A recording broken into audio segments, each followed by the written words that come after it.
오늘 때가 참에 탄생하신 그리스도라는 제목으로 말씀을 나누고자 합니다. 한번 따라하시겠습니다. 때가 참에 탄생하신 그리스도. 때가 참에 탄생하신 그리스도. 저기서요 다 중요한 단어인데 저는 오늘 때에 초점을 맞춰서 말씀을 드리려고 합니다.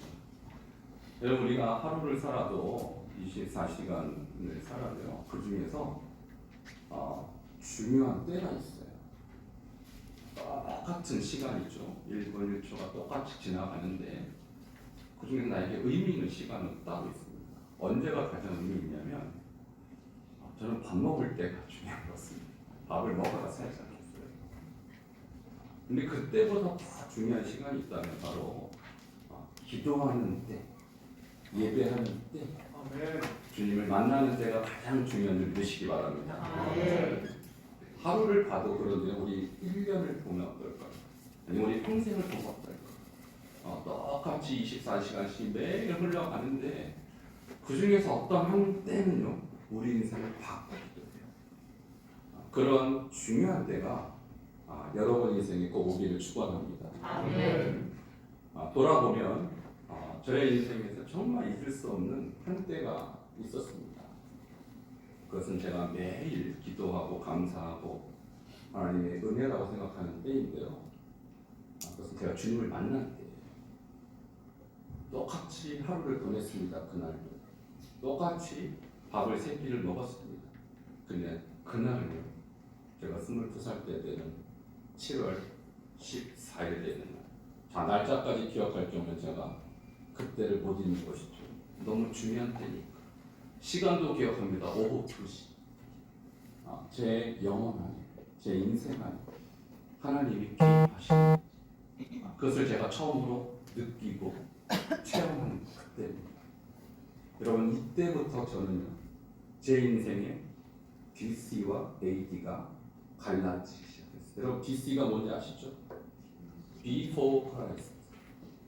지구의 모든 때도요, 예수님 탄생을 기점으로 인류의 역사를 재편성합니다.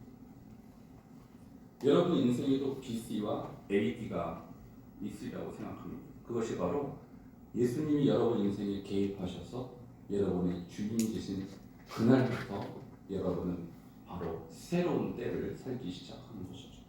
그때가 여러분 인생에 다 있으시죠? 아멘. 할렐루야. 아멘. 없으시면 반드시 한 번 그 시간이 여러분이 있기를 축원합니다. 잊을 수 없는 그때부터 저는요, 뭐든지 제 선택에 있어서 먼저 우선순위가 하나님께 우선순위. 하나님 어떻게 무엇을 하기를 원하십니까? 저는 더 이상 제 인생의 주인이 아니고 주님이 내 인생의 주인. 무엇을 원하십니까? 제가 묻습니다. 그 물음에 있어서 주님이 대답이, 첫 번째 대답이 내가 너를 사랑하는 것처럼 나는 열방민의 영혼들을 사랑한다. 그런데 그 영혼들이 그것을 알지 못함으로 네가 가서 전해라. 제가 그 말 듣고 선교사로 하시고, 여러분, 주님이 여러분 인생에 개입하면 주인이 바로 하나님이 되는 줄 믿으시기 바랍니다. 그때부터 나는 더 이상 내 인생의 주인이 될 수 없어요. 그런데요, 인류의 역사를 한번 보시기 바랍니다. 개인의 역사에도 하나님이 개입하시면 이렇게 극적인 반전이 일어나는데, 우리 인류의 역사 가운데 가장 중요한 때는 언제였을까요? 언제였을까요? 바로 하늘 보좌를 버리시고 하나님이 인간이 되셔서 성육신 하신 바로 그때 예수님이 오신 그날인 것입니다. 세상 사람들은 그날을 크리스마스라고 불러요. 교회 다니는 사람은 성탄절 정도로 부르죠. 그러나 그때 그날은 그렇게 간단하게 우리가 몇 글자로 부를 수 있는 날이 아닙니다. 그날은 온 우주가 진동하는 날. 그날은 하나님이 저 먼 천국에서 자기의 모든 권세와 모든 영광을 다 내려놓으시고 우리 가운데 개입하시기로 작정하시고 결단하신 것을 실천하신 역사의 두 쪽으로 갈라지는 축복의 날입니다. 오늘 그 축복날을 맞이하기 위해서 우리는 오늘 이 자리에 모인 것입니다. 대림절은 바로 그날을 기다리는 자들에게 주님께서 말씀하신 그런 기간인 것이죠. 그래서 오늘이 대림절의 이제 마지막 네 번째 주간이 되는 것입니다. 여러분, 때라는 이 단어를 성경에서 두 가지 단어로 원어로는 이렇게 표현합니다. 하나는 크로노스라고 표현하는데 한번 따라하시겠습니다. 크로노스. 이게 이제 헬라어, 그리스어이기 때문에 발음이 좀 쉽지 않지만 여러분 중요한 단어이기 때문에 꼭 알아두시기 바랍니다. 크로노스라는 것은요, 그냥 하루 24시간 우리가 매일매일 느끼는 그런 시계가 흘러가는 시간을 크로노스라고 해요. 자, 이것은 그냥 매일매일 반복되는 일상의 때인 것이죠. 그런데 그런 때 말고요, 무엇인가 의미 있는 때가 있어요. 성경에는 그것을 카이로스라고 표현합니다. 한번 따라하시겠습니다. 카이로스. 구약에서 하나님이 모세를 찾아옵니다. 자, 크로노스일까요? 카이로스일까요? 헷갈리시죠? 자, 하나님이 개입하셔서 의미를 부여한 시간을 카이로스라고 했어요. 또 오늘은 카이로스에 대해서 말씀드리는 거예요.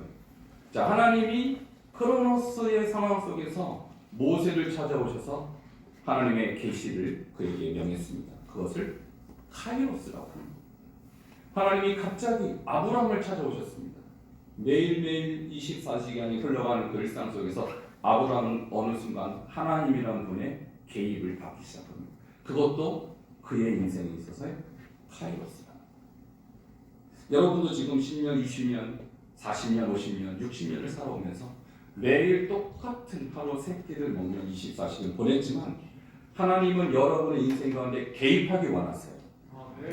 다시 말하면 여러분의 인생에 카이로스를 주기를 원하세요. 무의미한 하루가 아니라 하나님과 연합된 의미 있는 인생으로 바꾸시기를 원하세요. 그것이 바로 때가 참입니다. 여러분의 인생에도 때가 참 하나님이 개입하셔서 여러분의 인생을 관섭하시고 주관하시고 여러분과 함께 하기를 원하시는 때가 있습니다. 그런데 각 개인에게도 그 때가 있다면 우리 인류에게 우리 모든 인간에게도 그 때가 바로 예수님이 오신 때라는 것입니다. 자, 이 때에 대한 예수님의 탄생의 때에 대한 그 당시의 상황을 제가 좀 말씀을 드리도록 하겠습니다. 왜 하나님은 예수님이 바로 2012년 전 이 땅에 오시게 했는지 그 시대적 상황이 있었습니다. 자, 첫 번째 어떤 상황이 있었는가라는 것이죠. 먼저 그 당시에 정치적으로 보면 로마가 세계를 지배했습니다. 근데 로마는요 군사적으로 강력했기 때문에 군사도를 먼저 깔았어요. 그래서 어디든지 신속하게 군사를 파견할 수 있는 길이 전 세계를 향해 뻗쳐갔습니다. 그래서 길은 다 어디로 통한다고 합니까? 로마로. 그 이유는 바로 군사적 필요 때문에 길을 깐 것이죠. 그런데 놀랍게도 이 군사도를 통해서 복음이 전파가 되는 복음도로가 된 것입니다. 할렐루야. 하나님은요 로마를 통해서 복음 전파의 통로를 먼저 길을 여신 거예요. 그래서 하나님께서 그때에 로마 시대에 예수님을 보내셨다고 우리가 먼저 해석을 할 수가 있고요. 자, 두 번째로는요 문화적 상황을 볼 때 그 당시에 정치는 로마가 지배를 했지만 문화는 헬라, 그리스가 지배를 했어요. 여러분 우리가 문화가 앞서가면요 언어가 먼저 그 사람들 사이에서 통용됩니다. 지금도 우리가 국제 언어로서 영어를 쓰지 않습니까? 그만큼 영미 문화가 전 세계를 지금 지배하고 있다는 뜻입니다. 그 당시 사람들이 그래서 누구나 다 헬라어를 썼어요. 그리스어를. 자, 이것은 무엇을 뜻하냐면 복음을 전하는 사람들이 굳이 각 나라, 각 민족의 언어를 배울 필요가 없다는 뜻입니다. 그러니까 바울이 로마 제국 어디를 가든지 쉽게 복음을 전할 수 있도록 문화적으로 통일이 되어 있을 그런 때였다는 것이죠. 제가 중국에서 복음을 전할 때 중국 사람들에게 한국말로 예수 믿으세요. 알아들었을까요? 조선족은 알아들어도 중국 사람 56개 민족이 살고 있는 그 사람들이 알아들을 리가 없죠. 그래서 제가 중국어를 배우느라고 2년의 시간을 엄청나게 투자했어요. 근데 거기에 또 다른 민족들이 살고 있는 거예요. 자, 중국어를 못 알아요, 그 사람들. 어떻게 합니까? 또 위구르어를 2년을 또 배웠습니다. 자, 위구르어로만 하면 되지 않아요. 또 다른 민족들은 그들의 언어를 또 제가 배워서 또 가르쳐요. 그러니까 제가 있는 내내 언어를 배우느라고 너무너무 고생했어요. 근데 바울은 그럴 필요가 없었습니다. 예수님 시대 사도는 그럴 필요가 없었습니다. 왜 그럴까요? 헬라어로 통일되어 있었기 때문이죠. 그리고 성경 자체가, 특별히 신약 성경은 다 헬라어로 쓰여졌어요. 그러므로 어디를 가든지 복음을 전하는 데 있어서 언어적, 문화적 장벽이 전혀 없었을 때에 예수님이 오신 거예요. 자, 이 모든 것은 하나님의 철저한 계산 속에서 진행이 된 사건들인 것입니다. 세 번째로 영적인 상태, 종교적인 상태로 보면요, 그 당시에 400년 동안, 말라기 이후로 400년 동안 선지자를 하나님이 보내시지 않았어요. 그러니까 유대인의 입장에서, 이스라엘 입장에서는 로마의 압제로부터 해방되길 원하는데 누군가 우리에게 강력한 메시아를 보냈어요. 하나님이 그 메시아를 통해서 자기 민족을 구원해 주시기를 간절히 원하는 메시아 열망이 그들 가운데 뜨겁게 일어났을 때였습니다. 바로 그때 예수님께서 오신 거예요. 자, 이 모든 것을 볼 때 하나님의 타이밍이 온 것입니다. 할렐루야. 아멘. 그래서 하나님께서 예수님을 그때 보내신 것이죠. 자, 예수님이 와야 될 만한 때가 정말로 도래한 것입니다. 이를 통해서 우리가 알 수 있는 것은 하나님은 이스라엘이라든지 유다라든지 소위 말하는 하나님의 백성의 역사만 주관하는 분이 아니시고 인류 전체의 역사와 문화를 주관하는 분이심을 여러분 믿으시기 바랍니다. 로마의 국제, 정치 능력을 사용하셨고요. 헬라의 문화적 능력을 다 활용하신 것이 바로 하나님의 일이었다는 것이죠. 자, 이러한 좋은 때에 예수님을 보내셨지만 반대로 이스라엘, 유대인의 입장에서는요, 영적으로 가장 막혀 있을 때였어요. 영적으로 가장 답답할 때였어요. 하나님과 소통이 막히고 그들은 딱 하나, 구약 율법에 올인했을 때였습니다. 자, 그것을 오늘 본문 말씀을 다시 한번 보도록 하겠습니다. 자, 누가복음 2장 21절부터 24절의 말씀을 먼저 보도록 하겠습니다. 같이 먼저 읽을게요. 시작. 할례할 8일이 되매 그 이름을 예수라 하니 곧 잉태하기 전에 천사가 일컬은 바로라. 자, 21절을 먼저 잠시 해석을 하자면 이런 내용입니다. 예수님이 탄생하신 후에 그의 어머니와 그의 아버지는요, 유대인의 율법을 그대로 따랐습니다. 유대인의 남자아이는 8일 만에 할례라는 율법 의식을 반드시 행해야 됐어요. 예수님도 그 당시 유대인들의 결례에 따라서 이것을 행했다라는 것이죠. 이것은 무엇을 말하면 예수님의 부모님조차 율법에 대해서 헌신적이었고 반드시 지키지 않으면 안 된다고 생각하는 사람들이었다는 것이에요. 22절입니다. 같이 읽겠습니다. 시작. 모세의 법대로 정결 예식의 날이 참에 아기를 데리고 예루살렘에 올라가니. 자, 여기에 정결 예식이라는 말이 있죠. 이것도 구약의 율법입니다. 자, 구약의 율법에 의하면 남자 아이를 낳은 여성은 40일 동안 부정해요. 그래서 40일 동안 밖에 나와서는 안 되고 40일이 되는 날 성전에 올라가서 제사를 드려야만 몸의 부종이 씻긴다. 이렇게 기록이 되어 있습니다. 그래서 모세의 어머니는 이 구약의 율법을 그대로 순종한 율법에 정통한 사람이었다는 것이죠. 23절입니다. 같이 읽겠습니다. 시작.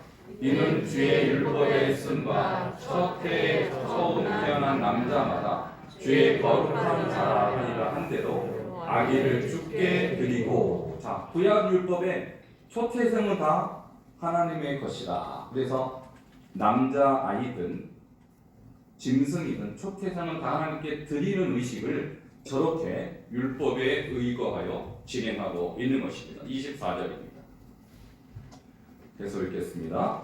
또 주의 율법에 말씀하신 대로 삼비둘기 한 쌍이나 혹은 어린 쥐비둘기 둘로 제사하여 함이더라. 이것은 그 40일째 되는 결례의 날 양이든지 쥐비둘기, 삼비둘기로 제사를 드리는데 가난한 사람은 비둘기만 바쳐도 됐어요. 그러니까 이 율법에 의하면 요셉과 마리아는 가난한 자였기 때문에 비둘기로 제물을 대체했다. 이렇게 기록이 되어 있는 것입니다. 이 모든 것은 무엇을 설명하냐면 그 당시 유대 문화, 이스라엘 문화는 율법을 떠나서는 존재할 수 없는 그런 문화였다는 것을 말하고 있는 것입니다. 뿐만 아니라 예수님 본인도 하나님이셨지만 유대인으로 태어나서 유대인의 율법을 철저하게 지키셨어요. 자, 누가복음 2장 41절과 42절을 보도록하겠습니다. 시작. 그의 부모가 해마다 6월절이 되면 예루살렘으로 가더니 42절입니다. 예수께서 12살 되었을 때에 그들이 이 절기에 갈릴리를 따라 올라갔다. 이것은 유대인 남자는 1년에 3번 6월절, 오순절, 장막절에 아무리 멀리 살아도 예루살렘에 올라가서 하나님을 예배하라는 율법 규례가 있습니다. 예수님도 그것을 따랐다는 거예요.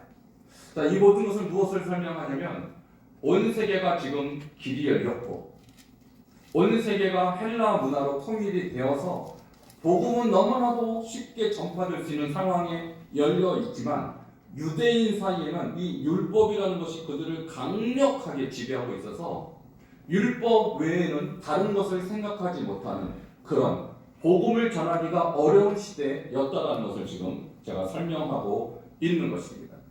자, 그러면 예수님이 오신 목적과 중요한 뜻은 바로 여기에 있는데요. 바로 율법 아래에 있는 자들을 성량하시기에 오셨다라는 것이 오늘 본문 갈라디아서 4장 5절에 기록이 되어 있습니다. 자, 갈라디아서 4장 5절 함께 선포하겠습니다. 시작. 율법 아래에 있는 자들을 성량하시고 우리로 아들의 명분을 얻게 하려 하심이라. 아멘. 여러분, 율법인 것은 하나님의 계명이고 중요한 것입니다. 그러나 1세기 때 유대인들이 율법에 대한 생각은 이것입니다. 우리가 왜 하나님께 벌을 받고 바벨론에게 끌려가게 되었는가? 우리가 왜 지금 로마라는 이 나라에 현재 지배를 받게 되었는가? 이에 대한 그들의 퀘스천에 대한 그들의 스스로운 대답은 우리가 율법을 어겼기 때문이고 이 율법을 지키지 않았기 때문이다 라고 그들은 결론을 내렸어요. 그래서 어떻게든 하나님의 저주를 피하기 위해서는 율법을 지켜야 된다라고 그들은 생각했기 때문에 심지어 예수님의 부모님조차 이 율법에 대해서 정확하게 지키려고 했었습니다. 뿐만 아니라 유대인들 중에서 바리새파는 율법에도 없는 더 세세한 상황들을 기록을 해서 구전 율법을 만들어서 더 힘들게 율법을 지키려고 했었던 사람이에요. 근데 이것은 하나님의 입장에서는 하나님이 원하시는 것이 아니었다는 거예요. 자, 하나님이 우리에게 원하시는 것은 우리와 영적으로 친밀하게 교제하는 것입니다. 우리가 이 율법을 지킴으로 하나님의 저주를 피하는 수준에서 이 하나님의 말씀을 대하는 것은 하나님이 원하시는 바가 아니에요. 여러분, 오늘날에도 우리가 마찬가지예요. 우리가 교회를 나왔죠. 여러분, 왜 나오셨습니까? 두 가지 의도가 있어요. 한 가지는 내가 하나님을 사랑해서 하나님을 교제하기 위해서 하나님의 영이심으로 영과 진리를 예배하기 위해서 오신 분도 계실 것이나 어떤 분은 내가 예배를 안 가면 하나님 혹시 나 벌 주시지 않을까? 이것은 율법주의입니다. 똑같이 예배당에 왔지만 똑같이 예배하지만 하나는 은혜의 하나님을 예배하는 하나님 이 성도가 있고 한 분은 율법적으로 하나님을 예배하는 성도가 있다는 거예요.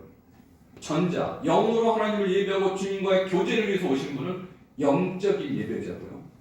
하나님이 날 벌 주실까봐 억지로 그 저주를 피하기 위해서 참석한 사람은 영적 예배자가 아니라 혼적인 예배자예요.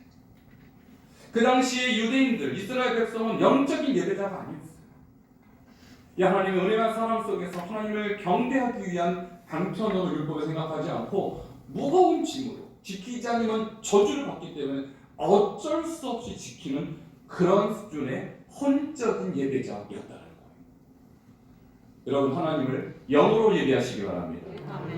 하나님은요 우리에게 저주하기 위해서 하나님 우리를 형벌하기 위해서 존재하는 분이 아니시고 우리를 복주기 위해서 존재하시는 분이십니다. 그러므로 하나님의 입장에서 가장 원하시는 것은 영으로 그분과 교제하는 거예요. 1세기 때 유대인 사회에서는 주님과 교제하고 하나님과 영적으로 교제하는 사람이 없었다는 거예요. 예수님이 오신 이유는 그 막힌 담을 뚫기 위해서입니다. 종교적 형식주의, 율법이라는 외형주의에 빠져있는 그들에게 그것이 아니라 하나님이 원하시는 것은 하나님과 교제하는 것이고 하나님을 만나는 것이고 그 안에서 자유와 기쁨과 충만과 평강을 누리는 것이 하나님의 뜻인 것을 가르치기 위해서 이 땅에 오신 것입니다. 우리는 그 예수님을 믿는 것입니다. 오늘날도 이 성경을 무거운 짐으로 여기는 분이 계시고 이 성경 말씀을 하나님의 은혜의 통로, 하나님을 만나는 통로, 하나님 자신으로 여기는 분이 계셔요. 말씀은 곧 하나님이십니다. 말씀은 여러분을 무거운 짐으로 얽매이기 위해서 주신 계율이 아니에요. 말씀은 곧 하나님이시고 성령님이시고 말씀이 육신이 되신 분이 곧 예수님이세요. 그러므로 말씀은 우리에게 축복입니다. 짐도 아니고 우리에게 규율도 아니에요. 바로 그 예수님은 그 목적으로 그 막힌 담을 뚫기 위해서 오셨다라는 것이에요. 그리고 나서 율법 안에 있는 자들을 성량하시고 그들로 아들의 명분을 얻게 하시려고 오셨다는 것입니다. 결국 예수님이 오셨기 때문에 예수님을 통하여 우리는 하나님의 자녀가 된 것입니다. 바로 바울의 시대, 이 갈라디아서가 쓰인 바울의 시대에도 교회 안에 두 종류의 성도가 있었어요. 한 종류의 성도는 예수를 마음에 모시고 하나님을 아버지로 모심으로써 하나님과 영적으로 교통하는 영적 성도가 있었는가 하면 한 부류의 성도는 이런 성도들이 있었습니다. 우리가 아무리 예수를 믿어도 할례도 행해야 되고 절기도 지켜야 되고 구약의 율법을 다 지켜야만 하나님의 자녀가 될 수 있다라고 주장했어요. 여러분, 구약의 율법을 다 지켜야만 하나님이 되는 것이 아닙니다. 우리는 예수를 믿음으로 하나님 자녀가 되는 것입니다. 예수를 믿는다는 것은 하나님의 통로이신 하나님의 중보자이신 예수님을 통해서 하나님과 영적으로 하나가 된다는 거예요. 그러니까 이 영적인 존재로 우리를 만드신 것이지 혼적으로 지식적으로 이 규율을 깨닫고 지키는 것을 목적으로 말씀을 주시지 않았다는 거예요. 오늘날에도 마찬가지죠. 여러분 우리가 1년 동안 코로나로 인해서 성찬을 하지 못했어요. 근데 저는 성찬을 너무나도 사모하는 사람이고요. 제가 중국에서도 우리 중국인 성도들과 성찬을 할 때 그렇게 펑펑 눈물을 흘리면서 은혜를 받아요. 근데 그 성찬이 그렇다고 해서 성찬만으로 하나님을 만날 수 있는 통로는 아닌 것이죠. 여러분 우리는 24시간 주님 만날 수 있는 존재입니다. 우리는 호흡하면서도 주야로 주님을 묵상하면서 성찬이 아니어도 주님과 교제할 수 있는 영적인 존재라고요. 근데 성찬만을 통해서 주님 만날 수 있다고 주장하면 그것은 이단입니다. 갈라디아서 교회에 그런 사람이 있었다라는 거예요. 아무리 예수도 좋지만 성례식도 해야 되고 할례도 해야 되고 이런저런 종교의식을 지켜야 하나님의 백성이지 라고 주장했던 것에 대해서 바울은 아니다라고 주장한 것이에요. 본질은 하나님과의 관계입니다. 본질은 하나님과 연합입니다. 외적인 종교의식은 그저 우리를 하나님과 연결시키시는 하나의 외적인 행위에 불과하고 그것이 본질은 아니라는 것이죠. 그래서 우리가 율법이라는 종교의식을 통해서 하나님을 만나는 것이 아니라 예수를 통하여 하나님의 아들이 되는 것을 저와 여러분이 오늘 깨닫는 시간 되기를 축원합니다. 마지막으로 4장 6절을 보도록 하겠습니다. 같이 읽겠습니다. 시작. 너희가 아들이므로 하나님이 너희 아버지의 영을 우리 마음에 보내사 아빠 아버지라 부르게 하셨느니라. 아멘. 자, 우리가 하나님의 자녀, 아들이 되었다는 것은 무엇을 의미하냐면 아들의 영, 예수님의 영을 우리 마음에 주셨다는 걸 의미하는 거예요. 우리는 예수님을 지금 볼 수 없습니다. 만질 수 없고 음성을 친히 들을 수 없지만 우리가 하나님을 믿을 때 하나님의 영, 아들의 영이 우리 안에 들어와서 우리 입으로 하나님을 아빠, 아버지로 부를 수 있도록 우리를 변화시켜 주시는 거예요. 그래서 예수님을 믿는다는 것은 예수님의 영이 우리 안에 들어온다는 거예요. 우리가 그냥 십자가를 목걸이를 걸었기 때문에 하나님의 백성이 되는 것이 아니고 내가 성경책을 들고 있기 때문에 하나님의 백성 되는 것이 아니고 예수의 영이 여러분 안에 들어옴으로써 여러분의 하나님의 아들, 딸이 되는 것입니다. 그런 사람은 주님을 뭐라고 부른다고요? 아빠, 아버지라고 부른다는 거예요. 한번 부르시겠습니다. 아빠, 아버지. 더 크게. 아빠, 아버지라고 부를 수 있는 것은 예수의 영이 우리 안에 들어올 때만 가능하다는 거예요. 그렇지 않고서는 하나님을 삼촌이라고 부르는지 아저씨라고 부르는지 그렇게밖에 못 부른다는 거예요. 그러나 하나님은 이미 우리의 아빠, 아버지가 되셨습니다. 그것은 예수님이 오셨기 때문에 우리 안에 예수님의 영으로 우리가 고백하게 된다는 것이죠. 말씀을 맺겠습니다.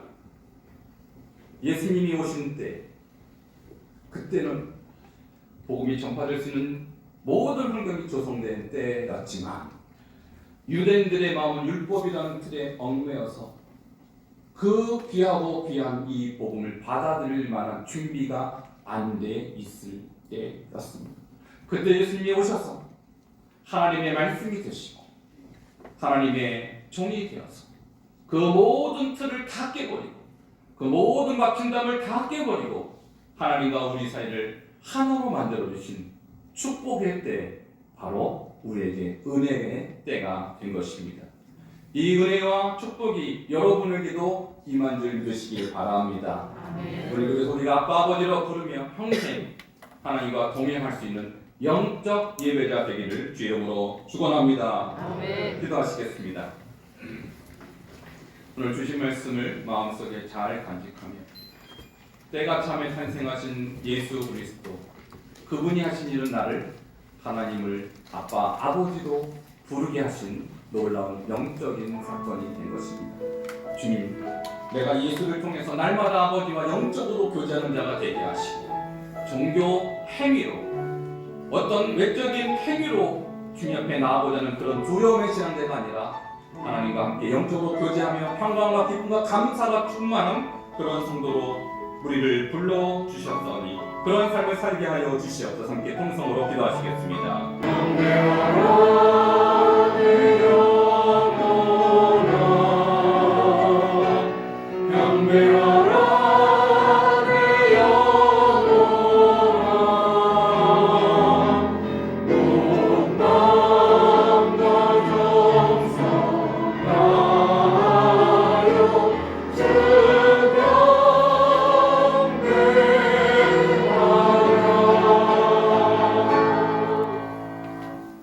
이제는 우리 주 예수 그리스도의 은혜와 하나님 아버지의 극진하신 사랑하심과 성령님의 감화 감동 교통 내주하심이 때가 참에 이 땅에 오셔서 율법의 모든 멍에와 구속으로부터 우리를 속량하시고 하나님과 영적으로 교제하게 하신 그 예수 그리스도를 따라 아바 아버지라 부르며 평생 영적으로 주님과 교제하며 살기를 원하는 모든 권속들 머리 위에 지금부터 영원까지 함께 하시기를 간절히 축원하옵나이다. 아멘.